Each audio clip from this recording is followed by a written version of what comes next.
The Kalani capital world. Silex looked like a giant crystal growing out of space. Tall spires reached toward the stars and reflected light in rainbow colors, but now those beautiful towers were covered with weapons and shield generators. The peaceful, crystal people had learned that sometimes you must prepare for war. When the Iron Mountain arrived escorting 47 rescued refugee ships, the welcome was unlike anything in galactic history. Ambassador Veltar, the main Kalani diplomat, met them. Personally, the crystal being shimmered with colors that their translation computer said meant deep gratitude mixed with confusion. In 300 years of knowing other alien species, Veltar explained to Hyunwoo and his officers, no one has ever answered our call for help. Most species run away when they hear about the Vex. Others want us to give them our worlds or all our resources in payment. Communications Officer Dayun studied the huge databases the Kalani offered to share. Captain, they are giving us everything.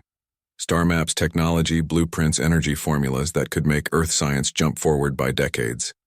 But engineer Boram made the most important discovery. Their defensive systems are incredibly advanced, but they have no idea how to build weapons meant to hurt people. She showed holographic displays of Kalani technology. They literally do not understand the concept of making things designed to cause harm. The cultural exchange worked both ways. The Kalani were fascinated by human adaptability and what they called constructive aggression. When mechanic Minsu showed them how to turn their mining equipment into weapons, the crystal beings' forms flickered with what the computers translated as dangerous enlightenment. This is remarkable, said Veltar as Minsu attached explosive charges to a Kalani drilling device.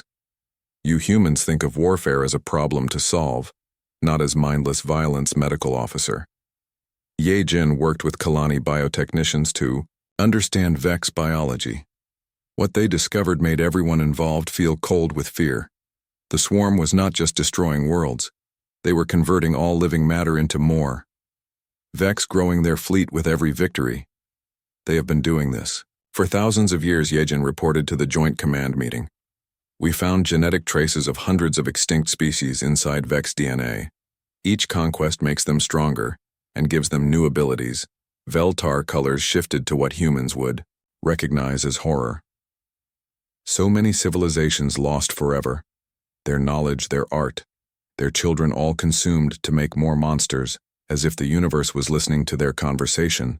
Long-range sensors detected movement in deep space. 12. Bioships larger than any they had seen before were moving toward Silex with 200 smaller escort vessels. The largest enemy ships were the size of small moons. This is their final attack. Veltar said, colors shifting to grim determination. If Silex falls, our entire civilization dies. The remaining 16 worlds will be helpless. Yunwoo looked at his crew of 20 humans, then at the crystal beings who had placed all their faith in strangers from a distant world. Then we make sure Silex does not fall. Daeyun sent an emergency message to Earth. Tell them we need every ship they can send. Security Chief Dongmin was already making battle plans. We have 3 days before they arrive, he announced to the mixed human and Kalani officers. That is enough time to teach your people some basic combat tactics. The next 3 days were the busiest in Kalani history. Crystal beings who had never held weapons learned to operate human-made guns. Peaceful miners and artists practiced combat maneuvers alongside human engineers and technicians. Boram worked with Kalani engineers to modify their city shields into offensive weapons. If we reverse the polarity, she explained, we can turn shield generators into energy cannons. The crystal beings absorbed these lessons with the dedication of people fighting for their existence. Jeannie surprised everyone by becoming an excellent teacher of small unit tactics. Her youth helped her connect with young Kalani, who were scared but determined. The crystal people learned that individual initiative and quick thinking could overcome superior numbers. As the Vex fleet approached Silex, both species prepared for the battle that would decide the fate of an entire civilization. Human weapons were installed on crystal ships while Kalani shields protected human boarding parties. The alliance that had started with one desperate radio message was about to be tested by Fire Captain Hyunwoo, stood on the bridge of the Iron Mountain and watched the enemy fleet approach on long-range sensors. In a few hours, the battle for Salix would begin. 20 humans and their new crystal allies against an enemy that had never known defeat. The message to Earth would take months to arrive, but the battle would be decided in days. Everything depended on whether the combined knowledge of two very different species could overcome the raw hunger of the Vex swarm. The Vex home system was a nightmare realm where the original swarm had first awakened dark planets, orbited a dying star, while massive queen forms floated in space like living moons. These ancient creatures had been breeding new swarms for thousands of years, consuming entire civilizations to fuel their endless hunger. Admiral HFY now commanded over 800 vessels. The human fleet had grown as Earth industrial might focused entirely on warship production, but more importantly, they were joined by dozens of alien species that had emerged from hiding to fight alongside their liberators. The Kalani had become formidable warriors, their crystal ships bristling with human weapons. The Norvani contributed their knowledge of bioship weaknesses, while the cybernetic Thex provided electronic warfare capabilities that could disrupt Vex communications. Even species thought extinct emerged from hidden refugees to join the final battle. Captain Hyunwoo still commanded from the bridge of the Iron Mountain. The old mining vessel had been extensively upgraded, but its crew remained the same 20 humans who had answered a desperate call for help. They had become legends, but they still remembered being simple miners who could not ignore someone asking for assistance.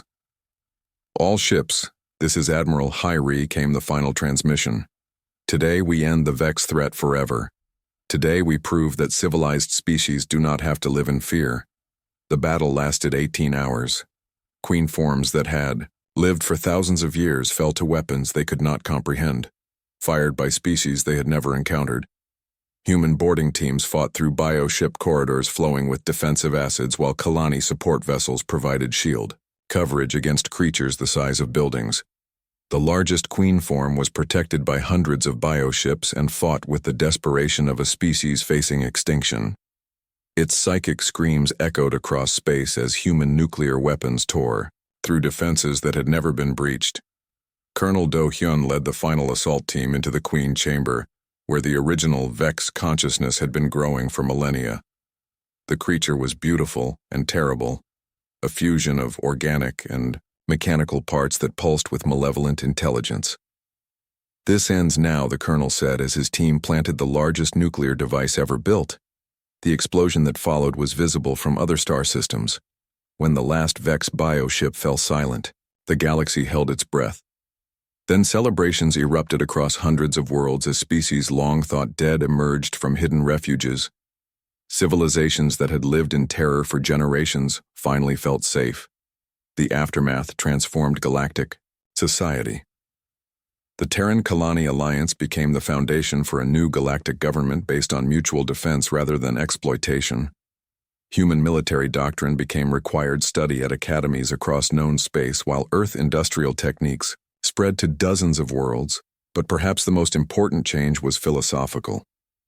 Before humans arrived, galactic civilization was built on the assumption that some threats were too large to face. The defeat of the Vex proved that organized resistance, technological innovation, and simple refusal to surrender could overcome any enemy. Admiral Hyunwoo, now commanding the Galactic Defense Fleet, often returned to Earth to speak at military academies. His message never changed. We were not heroes when we answered that call. We were just people who could not ignore someone asking for help. Sometimes that is all it takes to change everything. The Iron Mountain was preserved as a monument on the Kalani homeworld, a simple mining ship that had carried 20 humans into the greatest war in galactic history. Visitors from across the galaxy came to see the vessel that had started the liberation. Years later, when new threats emerged in distant parts of the galaxy, the response was always the same. Species that had learned the human way of warfare stood together and refused to be victims. The legacy of the Deathworlders was not conquest, but the knowledge that ordinary people could do extraordinary things when they chose to help others. Young, Jinae, now a fleet admiral herself, often told new recruits about the day 20 miners decided to answer a cry for help. She would point to the stars and remind them that somewhere out there people might be calling for assistance. The universe learned, that day, what humans had always known. When Deathworlders go to war, they do not just fight battles. They rewrite the rules of what is possible. They prove that courage and determination can overcome any odds. In the end, the aliens had called for help. The Deathworlders had answered with warships, and the galaxy would never be the same. The victory at Scilex became the foundation for something unprecedented in galactic history. Admiral Hayeri established joint command with Kalani leadership, creating the first true human-alien military alliance. Intelligence officer Wansik worked with Crystal Data Specialists to map the complete extent of Vex-controlled territory. They control 43 star systems, he reported to the combined command staff. Each system represents entire civilizations they have consumed. We estimate they have eliminated over 200 billion sentient beings across the galaxy. The scope of the genocide horrified both species, but it also revealed a crucial weakness. The Vex have never faced sustained resistance, noted Captain Yoon-ji of the intelligence vessel Incheon. Vigilant. They do not know how to conduct defensive operations. What began as a rescue mission transformed into the first galactic war of liberation. Human fleets, supported by rapidly improving Kalani technology, began systematic strikes against Vex-held systems. The campaign revealed the true nature of human warfare. While the Kalani had advanced defensive and support technologies, humans had spent thousands of years perfecting organized violence. Strike squadrons, led by pilots like Commander Seung-ho, hit Vex bioships in coordinated attacks that left the hive minds unable to respond. They keep trying to adapt, reported Captain Min-jung, after a successful raid on the Vex-held Altair system, but they cannot predict our strategies, because we change them constantly. Every battle teaches us something new about fighting them. The human approach to warfare completely confused enemies designed to face predictable biological responses. Elite units like Colonel Do-hyun raiders specialized in boarding Vex bioships, fighting through corridors that bled acid to plant nuclear charges in enemy core chambers. But the real breakthrough came when Dr. Ye Rin, a scientist aboard the research vessel Daegu Hope, made a crucial discovery. The hive minds are connected across space through biological quantum entanglement, she announced. If we can break those connections, entire fleets will lose coordination. The solution was typically human. If you cannot understand alien technology, break it until it stops working. Engineering teams led by Chief Warrant Officer Sung-min developed quantum disruption bombs, specifically designed to interfere with Vex biological networks. The first test came during the assault on Kepler 442, a system containing 12 Vex bioships. When the disruption weapon detonated, the results exceeded all expectations. Vex vessels that had moved in perfect coordination suddenly began attacking each other, their hive minds confused by severed neural connections. Target acquired, reported Admiral Hayeri as human fleets swept through the chaos. All ships advance and finish them system by system. The Vex Empire began to collapse. Species that had hidden in terror for decades emerged to witness impossible sights. Human warships liberating worlds thought lost forever. The Norvani gas giant dwellers provided biological expertise, while the cybernetic Thex offered electronic warfare support. Each liberated world provided more allies and more resources. The human war machine grew stronger with every victory, while the Vex found themselves fighting on multiple fronts against enemies they could not understand. Captain Hyunwoo, now commanding a fleet of 50 ships, including his original Iron Mountain, led liberation forces to the Centauri sector, where they discovered something that changed everything. A Vex breeding facility, the size of a small moon, where millions of captured beings were being converted into new swarm units. We cannot let this continue, he radioed to Admiral Hayeri. All these people can still be saved if we act quickly. The rescue operation became the largest combined human-alien mission in history. Thousands of beings from dozens of species were freed from Vex conversion chambers. Many had been partially transformed, but Kalani medical technology was able to reverse the process as the liberation continued. Vex resistance became more desperate. The hive minds began using kamikaze attacks and bioweapons that poisoned entire worlds. But human adaptability and crystal technology found answers to every new threat. The final phase of the war began when long-range scouts discovered the Vex home system, a dark region of space where the original swarm had evolved.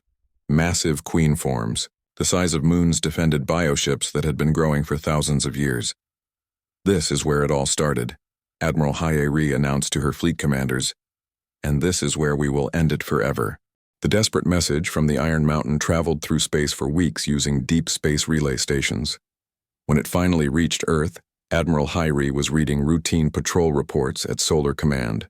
What she read in that message changed everything. 20 miners are fighting an extinction-level threat and asking for backup. She announced to the Emergency Defense Council. The data they sent shows enemy capabilities that exceed anything in our military computers. Defense Minister Kyung-ho studied the holographic displays of Vex bioships with growing alarm. If these creatures reach human space, we are looking at the end of human civilization. How many ships can we deploy immediately? Everything.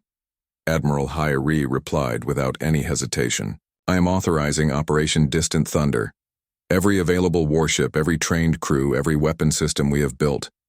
Within 48 hours, the largest human military fleet ever assembled departed from Earth orbit. 300 warships led by the massive dreadnought Soul Pride commanded by Admiral Hayeri herself. The fleet included experimental vessels that had never been tested in combat and weapons based on theoretical physics. But some ships were faster than others. Captain So Young, destroyer squadron reached the edge of Kalani space just as the battle for Salix was beginning. What they found was carnage beyond imagination.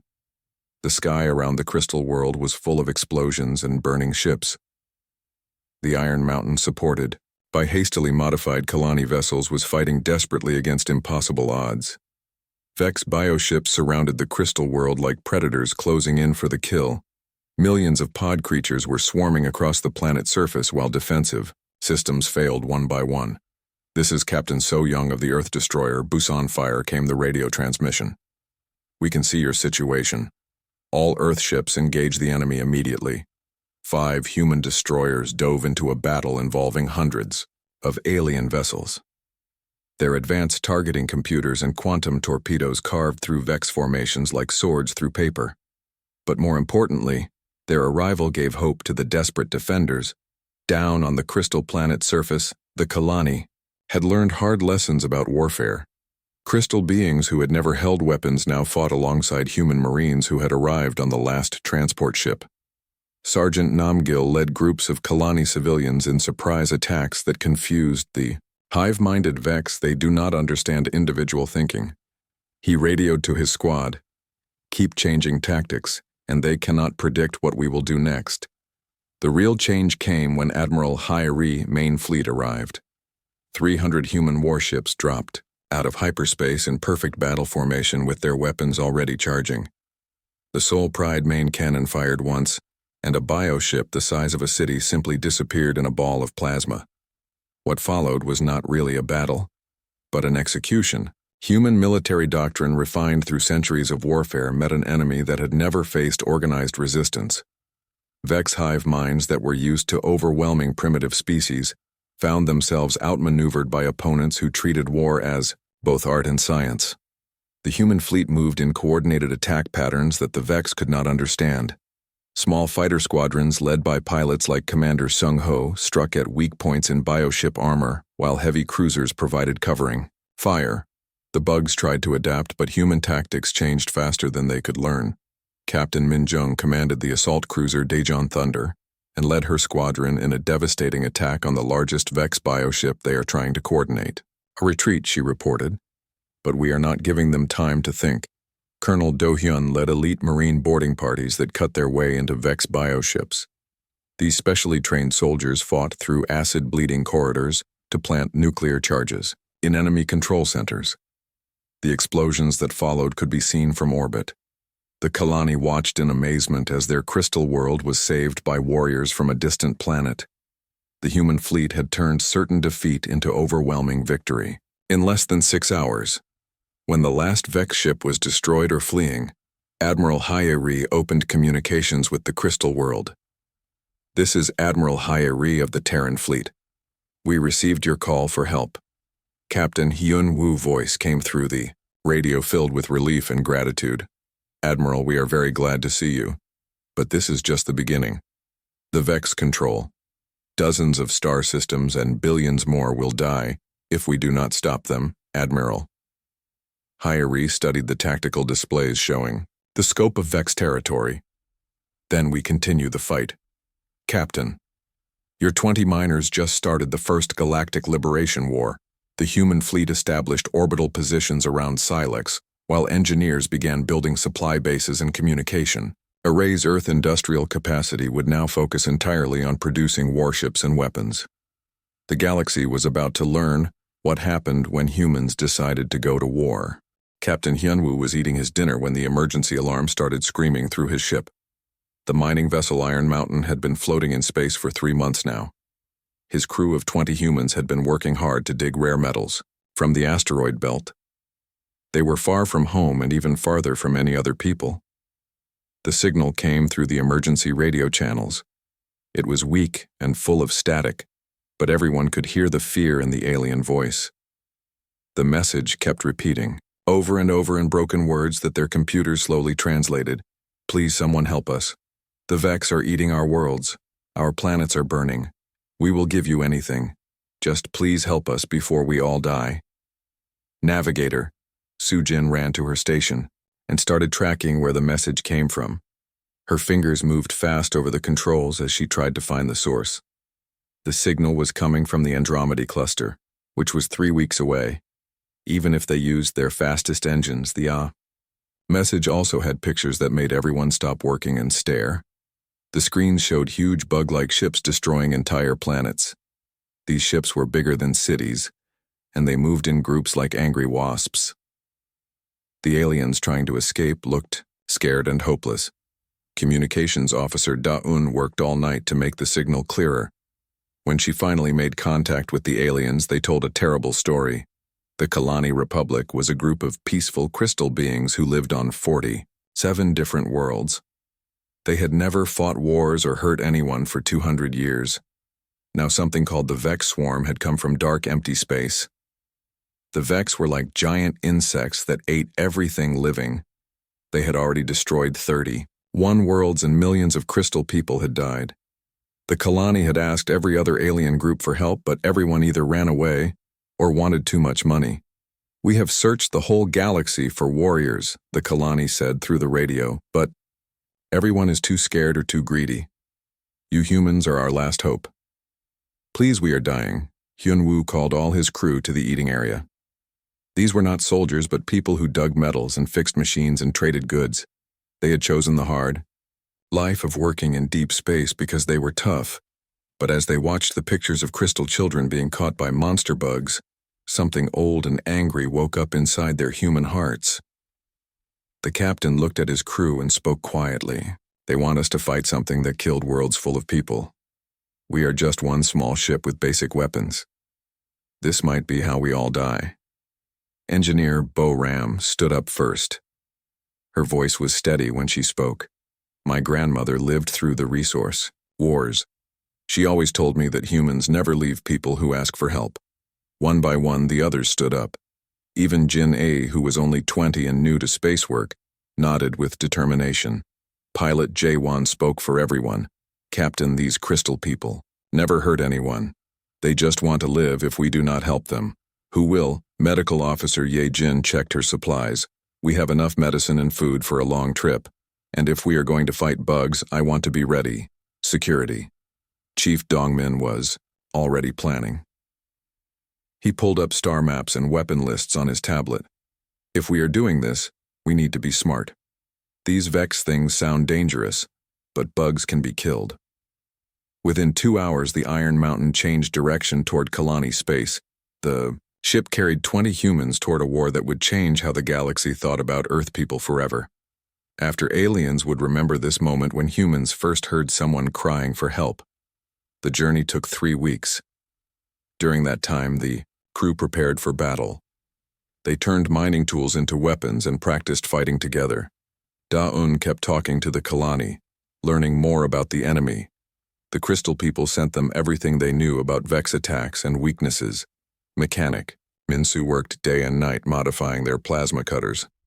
These tools were made for cutting through rock, but he thought they might work on bug armor too. He also welded extra armor plates onto the ship hull and improved their small defense guns. They got closer to Kalani space, the radio messages got worse. More worlds were falling. The crystal people were running out of places to hide. Some messages just stopped in the middle, as the Vex found more refugee groups on the last day of travel. Hyunwoo gathered his crew one more time in the eating area. "Tomorrow we reach their space," he said, looking each person in the eyes. "We are 20 humans with one old mining ship against an enemy that destroys planets. I want everyone to know they can still change their minds." Not one person moved. Not one person spoke about going home. Instead, they all started checking their weapons and putting on their work suits that would protect them in battle. Young Jinne surprised everyone by speaking. "Up, Captain, my family came to space because Earth was too small for their dreams."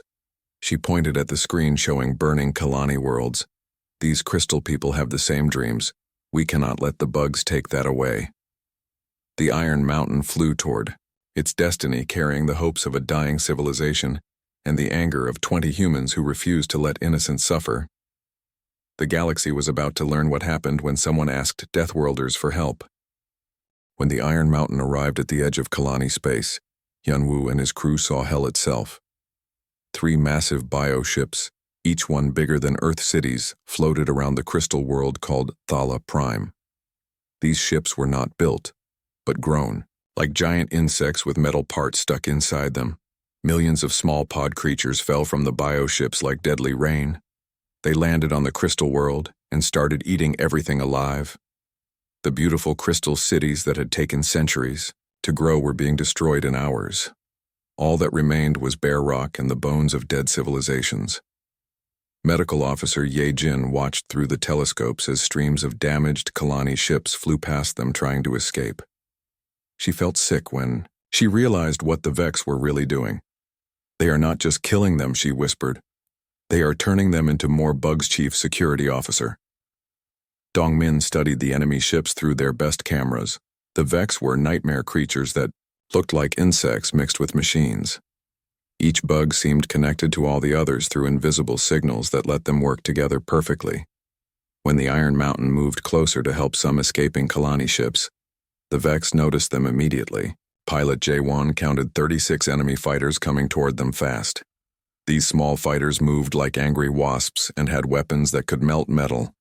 What happened next became a famous story that would be told across the galaxy for thousands of years. The mining ship Iron Mountain, with its basic plasma cutters, faced an enemy that had destroyed entire civilizations. But the human crew fought in ways that confused the bug minds completely. The Vex creatures were used to fighting enemies that panicked or followed simple patterns, but humans were different. When the bugs expected them to run, the humans attacked. When the bugs thought they would attack, the humans disappeared and struck from behind. "They are trying to surround us," shouted Sujin from her navigation station. "Let them try," growled Taeho from the weapons controls. He had spent years using plasma cutters on rocks, and now he used them on bug ships. The tools that were made for mining worked perfectly for melting through. Bio-armor Jaewon flew the ship in ways that made no sense to the bug minds. He would fly straight at enemy ships, then spin away at the last second, while Taeho fired the plasma cutters directly into their soft parts. The bugs kept trying to predict what the humans would do next, but humans never did what was expected. When one damaged Vex ship tried to crash into them and explode, Jaewon waited until the very last moment before spinning the Iron Mountain sideways. Taeho fired both plasma cutters into the enemy core, and the explosion lit up space for thousands of kilometers.